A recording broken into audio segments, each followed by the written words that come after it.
Hi అండి. ఇప్పుడు నేను ఆలు విత్ శనగపప్పు కర్రీ వండుతానండి. దానికి కావాల్సిన ఇంగ్రీడియంట్స్ చెప్తాను రండి. బంగాళదుంపలు ఒక 4 తీసుకున్నానండి. ఇంకా శనగపప్పు నానబెట్టుకున్నాను. ఒక గంట ముందు నానబెట్టుకుంటే ఇలా మంచిగా నానుతాయండి. ఇంకా ఉల్లిపాయలు ఒక 2 తీసుకున్నాను, పచ్చిమిర్చి 2, కొద్దిగా ఆవాలు, జీలకర్ర, కరివేపాకు కొద్దిగా, ఓ 2 ఎండుమిరపకాయలు తీసుకున్నానండి. టమాటా 1, దానికి సరిపడా కొద్దిగా ఉప్పు, కారం కొద్దిగానే తీసుకున్నాను, ఎందుకంటే మనం పచ్చిమిరపకాయలు వేసుకుంటాం కదా అందుకు. ఇంకా కొద్దిగా పసుపు, ఇవన్నీ. ఇంకా కొద్దిగా ఆయిల్ అండి. ఆయిల్ నేను ఆలివ్ ఆయిల్ వాడతానండి. ఇది చాలా మంచిది హెల్త్కి, అందుకే ఇదే వాడతాం మేము. మీరు కూడా ఇదే వాడండి, చాలా బాగుంటుంది. తక్కువ ఆయిల్ వేసుకొని చక్కగా వంట చేసుకోవచ్చు. ఇప్పుడు వంట చేసుకుందాం రండి. ముందుగా స్టవ్ వెలిగించుకోవాలి.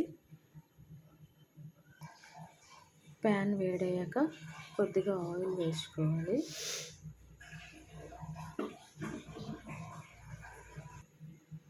ఆయిల్ వేడైందండి.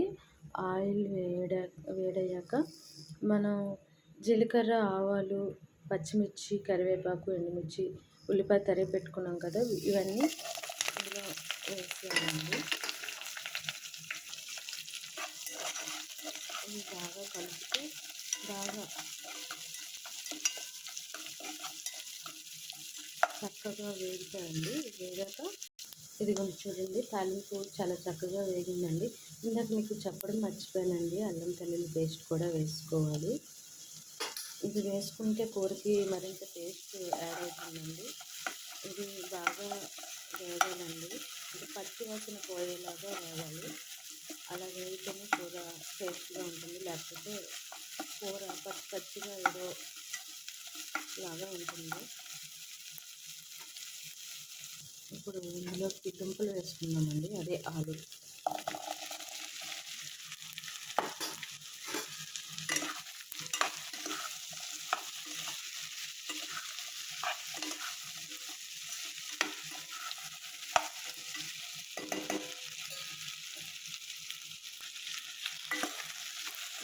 కలుపుకొని ఇలా కలుపుకొని మూత పెట్టుకుందామండి. కొద్దిగా మగ్గుతుంది కదా, ఇప్పుడు చూద్దామండి ఎలా వేగాయో.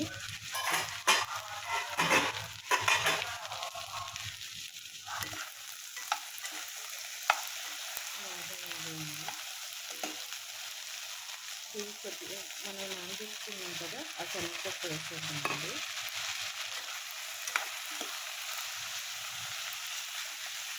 అది కూడా బాగా కలిపేసి కాసేపు మూత పెట్టుకున్నాను. అది కూడా కాసేపు మగ్గనిద్దాం. నేనైతే ఇప్పుడు వాటర్ యాడ్ చేస్తానండి. అంటే ఉప్పు, కారం అవేమీ వేయను, ఎందుకంటే ఇది బాగా ఉడకాలి. ఇవి అంటే దుంపలు అయితే ఎలాగో ఉడికిపోతాయి, శనగపప్పు ఈ 2 బాగా ఉడికితే అప్పుడు ఉప్పు, కారం అది వేస్తానండి. అది వేస్తే అప్పుడు బాగుంటుంది. కాసేపు ఉడకనిస్తానండి. చూడండి ఎలా ఉడుకుతుందో. ఇప్పుడు నేనైతే ఏం చేస్తానో తెలుసా, టమాటా ఇందులో మధ్యలో వేస్తానండి. అది మధ్యలో వేయడం వల్ల అది బాగా ఉడుకుతుందండి.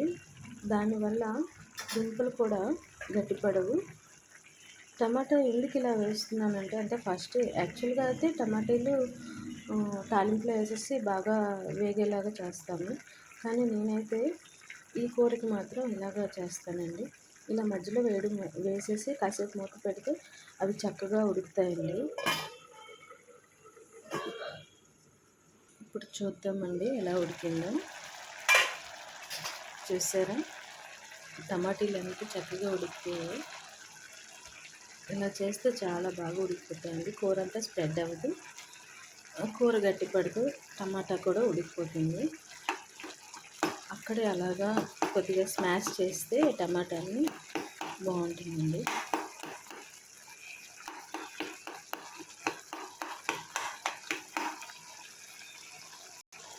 చూస్తారా టమాటాలు ఎంత చక్కగా ఉడికాయో. ఇప్పుడు ఇందులో కొద్దిగా పసుపు వేసుకున్నాను. పసుపు, కారం అయితే కొద్దిగానే వేద్దామండి, ఎందుకంటే పచ్చిమిరపకాయలు వేసాను కదా, నేను కొద్దిగా కారం తక్కువ తింటానండి. కొద్దిగా ఉప్పు. కూర అయితే చాలా బాగుంటుందండి, ఇలా చేసుకొని తినండి. చాలా అంటే చాలా బాగుంటుంది. నాకు తెలిసి పెద్దగా ఎవరు ఇప్పుడు ఏంటంటే అందరూ అంటే నాన్ వెజ్ చేసుకుని అదే ఇప్పుడు నాన్ వెజ్జే తిన్నాను కాదండి, అప్పుడప్పుడు ఇలాంటి కూరలు కూడా తిన్నాను. నేను అప్పుడప్పుడు ఇలాంటి కూరలు కూడా చేస్తాను, చేసి మీకు చూపిస్తాను. ఇప్పుడు చూద్దామండి ఎలా ఉందో కూర. అంతేనండి, ఒక 10 minutes ఇలా ఉడికిస్తే ఇలా ఇలా బాగా ఉడుకుతుందండి, ఇంత చక్కగా. ఇప్పుడు దీనికి కొత్తిమీరతో గార్నిష్ చేసుకుందాం.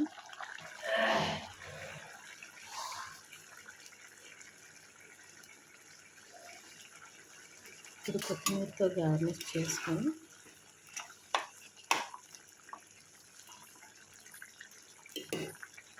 ఇలా ఈ కూరని అన్నంలో కానీ ఇంకా చపాతీ కూర, చపాతీ పూరి, ఈ దేంతో తిన్నా చాలా బాగుంటుంది. చపాతీ, పుల్కా, పూరి, రైస్ దేంతో తిన్నా చాలా చాలా చాలా బాగుంటుంది. మీరు కూడా చేసుకోండి.